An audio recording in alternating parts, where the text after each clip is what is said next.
Hi! Hello! నమస్తే. Welcome to auto Wala updates. ఇప్పుడే మన విజయ్ సేతుపతి గారు నటించిన 50వ చిత్రమైన 'మహారాజా' మూవీ చూసి రావడం జరిగింది. అసలు ఈ మూవీ ఎలా ఉంది? వీకెండ్‌కి ట్రై చేయొచ్చా లేదా అనేది ఇన్ డెప్త్ రివ్యూలో మాట్లాడుకుందాం. అంతకంటే ముందు మీరు నాకు చిన్న పని చేయాలండి. ఏం లేదు, మన ఛానల్‌ని విజిట్ చేసి కంటెంట్ నచ్చితే మాత్రం సబ్స్క్రైబ్ చేసుకోండి. అందరికంటే ఫాస్ట్‌గా రివ్యూస్ అయితే మనం ఇస్తాం. సో కమాన్ అండి, మనం 50,000కి చాలా దగ్గరలో ఉన్నాం. త్వరగా సబ్స్క్రైబ్ చేసేయండి. ఇంక ఈ మూవీ బేసిక్ స్టోరీ ఏంటంటే, మన హీరో అయిన మహారాజు గారు సాదాసీదా బార్బర్‌లా ఉంటారు. తన కూతురంటే తనకు చాలా ప్రాణం అనమాట.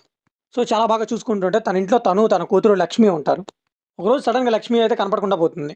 సో మన హీరో అయితే పోలీస్ కంప్లెయింట్ ఇస్తాడు. అసలు ఈ లక్ష్మి ఎవరు? ఎవరు కిడ్నాప్ చేశారు తనని? ఇదంతా తెలియాలంటే ఈ మూవీ చూడాల్సిందే. ఇంక ఈ మూవీలో పాజిటివ్ విషయానికొస్తే story, screen play and direction ఈ 3 కూడా చాలా బాగా వర్కౌట్ అయ్యాయి ఈ మూవీలో. ఒక హార్డ్ హిట్టింగ్ స్టోరీని రాసుకోవడమే కాకుండా చాలా బాగా ఎగ్జిక్యూట్ చేశారు కూడా. స్టోరీ స్టార్ట్ అవ్వడం కామికల్ వేలో స్టార్ట్ అయినా గానీ తండ్రి కూతురు మధ్య ఉన్న బాండింగ్‌ని చక్కగా చూపిస్తూ, వాళ్ళిద్దరికీ లక్ష్మితో ఉండే బాండ్‌ని కూడా చాలా బాగా చూపిస్తూ ఒక మ్యాడ్ ఇంటర్వెల్‌తో మంచి హై ఇచ్చారు. ఇదే స్టోరీని మామూలుగా తీసుంటే రొటీన్ స్టోరీ అని ఎవరు చూసేవాళ్ళు కాదండి. కానీ ఒక ఇంట్రెస్టింగ్ స్క్రీన్ ప్లేతో ఎక్కడా కూడా కన్‌ఫ్యూజ్ చేయకుండా ఎంగేజింగ్‌గా చాలా బాగా తీసుకెళ్లారు. సో నెక్స్ట్ ఏం జరుగుతుందని క్యూరియాసిటీ అయితే ఆడియన్స్‌లో చాలా బాగా బిల్డ్ అయింది.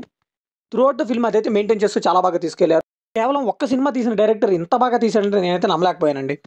ఇక బీజీఎం అయితే అమేజింగ్ అని చెప్పాలండి. ఒక ఇంటెన్స్‌గా నాకు డ్రామాకి కానీ అన్నిటికి తగ్గట్టు చాలా బాగా కొట్టారు. ఇక కామెడీ సీన్స్‌లో కూడా ఒకసారి అబ్జర్వ్ చేయండి, చాలా బాగుంది. అండ్ ఇంటర్వెల్‌లో కొట్టాడండి బీజీఎం. విజయ్ సేతుపతి గారి స్క్రీన్ ప్రెజెన్స్‌కి ఆయన బీజీఎంకి నెక్స్ట్ లెవెల్‌లో హైలైట్ అయింది. ఇంకా థియేటర్‌లో చూస్తే ఆ హై వేరేలా ఉందని చెప్పాలి. ఫస్ట్ ఒక స్లో స్టార్ట్‌గా స్టార్ట్ అయినా గానీ, ఏంట్రా మూవీ ఇలా ఉందనుకున్నా గానీ, ఒక ఇంటర్వెల్‌తో మాత్రం ఒక విజయ్ సేతుపతి మాస్ చూపించారు. నాకు తెలిసి ఆయన కెరియర్‌లోనే ఇదే బెస్ట్ ఇంటర్వెల్ అని చెప్పాలి.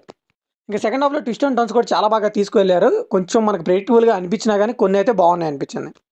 ఇంకా హియర్ కమ్స్ ప్రీ క్లైమాక్స్ నుంచి క్లైమాక్స్ అయితే మూవీ నెక్స్ట్ లెవెల్ అని చెప్పాలి. ఎమోషన్స్‌తో ఆడేసుకున్నాడు. చాలా అంటే చాలా బాగా వర్కౌట్ అయింది మూవీ ఈ పీరియడ్‌లో. ఇంకా సినిమాటోగ్రఫీ, ఎడిటింగ్ కూడా మూవీ తగ్గట్టు బాగానే మెయింటైన్ చేశారు.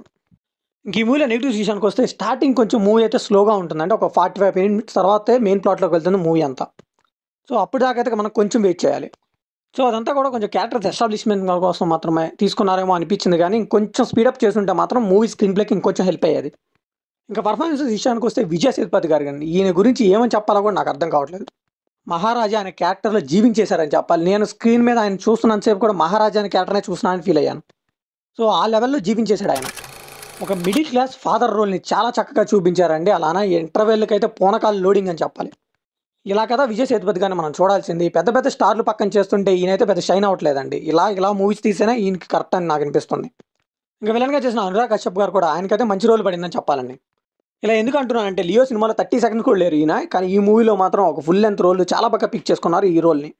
మిగతా వాడు కూడా పర్లేదు అనిపించారు సపోర్టింగ్ యాక్టర్స్. సో ఫైనల్‌గా ఈ మూవీకి మనం ఇచ్చే వర్డిక్ట్ ఏంటంటే, with good first half, excellent second హాఫ్‌తో ఈ మూవీ అయితే థియేటర్స్‌లో చూడాల్సిన బొమ్మేనండి. ఇక విజయ్ సేతుపతి గారి కోసం అయితే ఒకసారి ట్రై చేయొచ్చు ఈజీగా. సో ఇది కంప్లీట్‌లీ నా ఒపీనియన్ మాత్రమే. మరి ఈ మూవీ మీకు ఎలా అనిపిస్తుందో కామెంట్‌లో షేర్ చేసుకోండి. లైక్ చేయండి, షేర్ చేయండి. వెళ్ళే ముందు సబ్స్క్రైబ్ చేసుకోండి.